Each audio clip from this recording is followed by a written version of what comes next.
We will learn to draw a diagram representing the transport and exchange of oxygen and carbon dioxide in the body.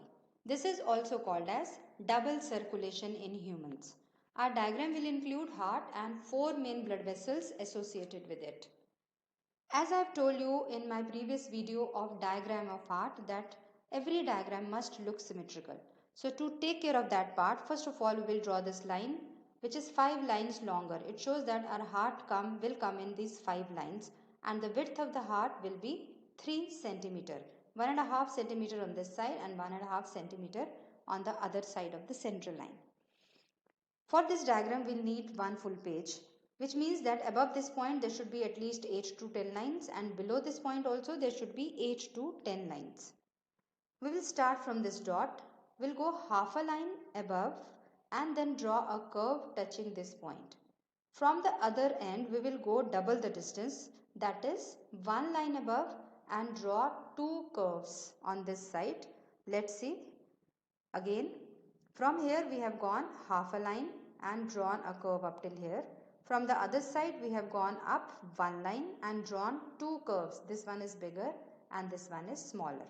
Now we know that our heart is tilted towards the left side. So I have put a dot here approximately 1 centimeter and join this dot with this and this part to give conical shape to the heart. Now we will draw two atria.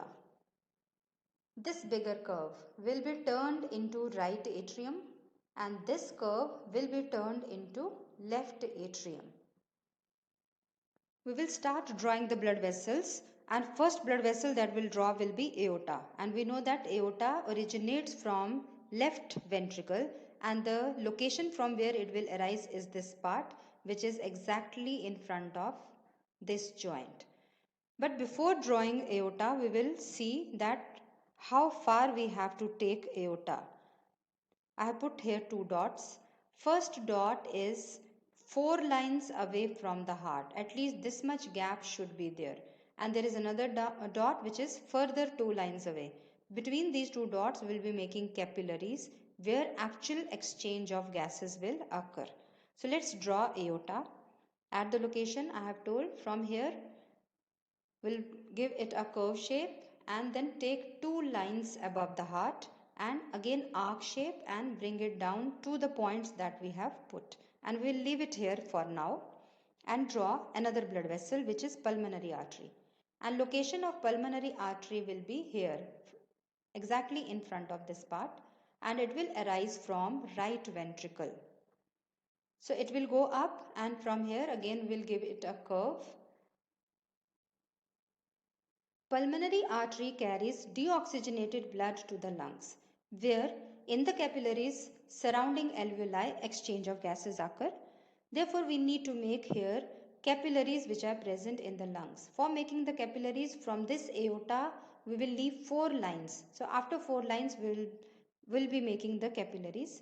So for that, we will make 2 dots because the length of the capillaries or the width of the capillaries is going to come in these 2 lines, and we draw the outline for now. Here blood gets oxygenated and then oxygenated blood is brought back to the heart with the help of pulmonary vein, and pulmonary vein enters the heart in the left atrium. We are left with one last blood vessel. So before that we will draw this outline for the capillaries which are present in the body, where oxygen will be given to all the cells and carbon dioxide will be brought back along with the blood into the heart with the help of vena cava. So with this we have completed all the blood vessel. Most important part of the diagram is correct entry and exit of all the blood vessels. So we'll quickly revise. From left ventricle, aorta will arise.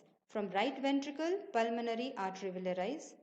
Into the left atrium, pulmonary vein will bring the blood, and into the right atrium, vena cava will bring the blood. This part of the diagram should be absolutely correct. So we have completed the blood vessels. We will start with the shading work. We shaded right atrium and pulmonary artery, but I have forgotten to draw the septum, which is the partition wall between the two sides of the heart. So we'll draw that partition wall and then draw or thicken the walls of the ventricles and then continue the shading work. Shade the pulmonary artery, pulmonary vein, left atrium. So slowly we will shade all the blood vessels and the walls of the heart also. Now when we shade, the outlines always become diffuse. So after shading we must again draw the outlines so as to give sharper look to the diagram. So we are done with shading all the blood vessels.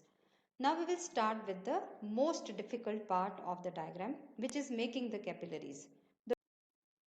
The technique to make the capillaries is not so difficult. We will make random shape inside this part, and the only thing that we need to take care is that the gap between this shape and the outline boundary should not be too much. It should look like a narrow passage.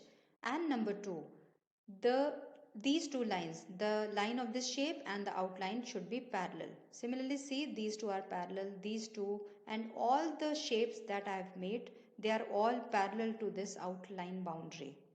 Now I'll make another layer and take care of the same two things. The gap between two shapes should not be too much. It should it should look like a narrow passage.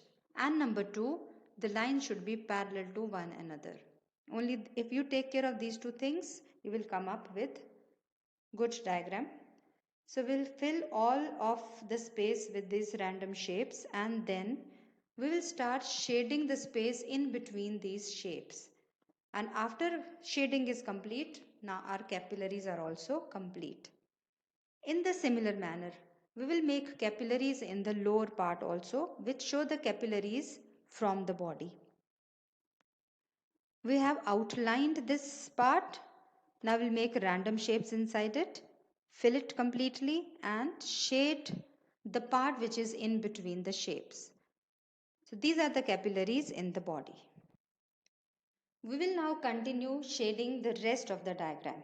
So we'll shade septum and walls of the ventricles. Now children, there is a tip for you all. I'm sure you all must be knowing it, but many a times we forget to use that. While shading the diagram or while drawing a diagram, we turn our hands and draw the diagram with difficulty. Instead, we can always turn our notebook and draw the diagram easily. So next time, please remember to do that. After shading the walls of the heart, we will also shade the chambers of the heart from inside. Now one last thing which is optional, you can skip it also. For showing oxygenated blood, we can put the dots in the left atrium, left ventricle, aorta and pulmonary vein. So this part, left side, is showing oxygenated blood and our diagram is now looking complete. Now we are doing double circulation, which means that in one complete cycle, blood enters the heart 2 times. So now these 2 cycles are, first cycle starts from right ventricle. From right ventricle, blood is taken by pulmonary artery to lungs, from lungs back to the heart. So heart to lungs to heart is one cycle, which is called as pulmonary circulation. And second is from heart to the body and then back to heart. This is called as systemic circulation. So these are the 2 circulation. Let's see pulmonary circulation again. From right ventricle, pulmonary artery takes deoxygenated blood to the lungs.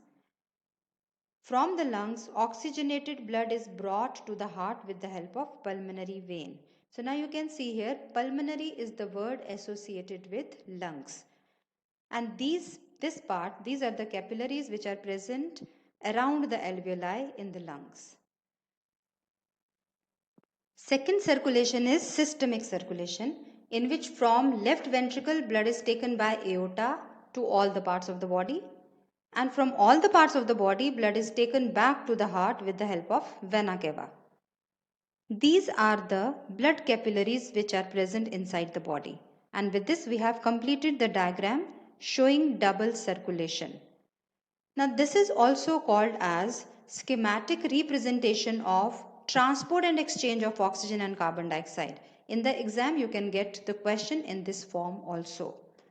Our diagram is complete and you can practice this diagram at least 2-3 times for better results.